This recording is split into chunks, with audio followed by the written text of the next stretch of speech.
when he was inducted in the Skateboarding Hall of Fame, I don't know, 8 or 10 years ago, and I did his induction, and I did all the research in the magazines, and in his Who's Hot in 78, he tells people to practice ollieing up the curb in their neighborhood. Okay. Nobody was listening. 78. 78. By 85, that was happening, right? Yeah. And then you said McTwist, which is McGill. Yeah. He did the first McTwist? Yeah. Okay, he invented So that. he was a local at my skate park. Alan lived in Hollywood, Florida, so he was a ways away, but Mike was around my neighborhood. Okay. And how did you progress with that, with the rails? Why did you keep doing that? So I made them out of sheets of plastic, so you could see the white one there with 3 holes in it. And then you could see the pink one. So by 1980, I bought all the scrap plastic from the plastics company, and then I went to buy a sheet, a full sheet, and I was like, oh, I can't even make this product and sell this at that price. Yeah. That doesn't work. Yeah. Because it's very expensive material. And then some plastics company in Miami, because I reached out to like Orlando and Miami, hey, maybe I can buy everybody else's scraps, right?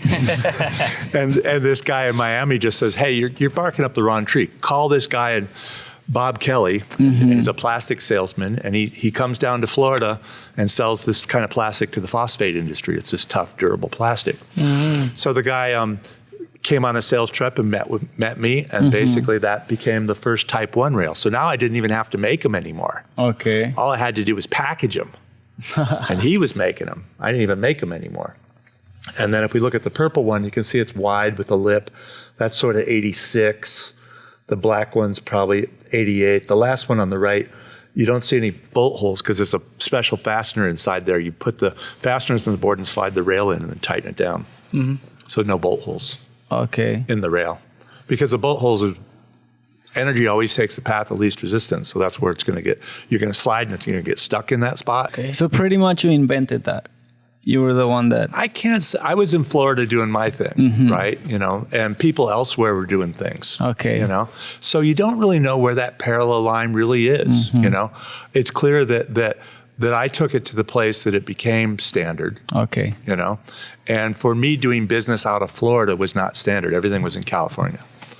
Yes. So most everything 75% of what I sold to California from Florida.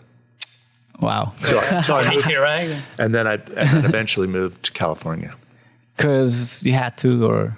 Well, it was a sort of adapt. I mean, I was out of high school. I was, you know, progressing on with life. You know, I built ramps a lot, and I would get the California pros to come to have our contest at the St. Pete ramp, and I was well known for building ramps. Okay. And I would organize events, take pictures, write articles for Thrasher.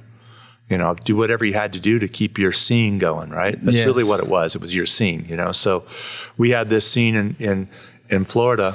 Kona used to have this yearly contest, and they were sort of an icon that the skateboard industry would come out for the Kona event. And that would be sort of like people on the East Coast would come to that event to see the California pros. And then they came to our ramp one trip, and they're like, oh, and then 6 months later, we had a pro contest, and a bunch of people came back. And, wow. you know, we had a scene, you know?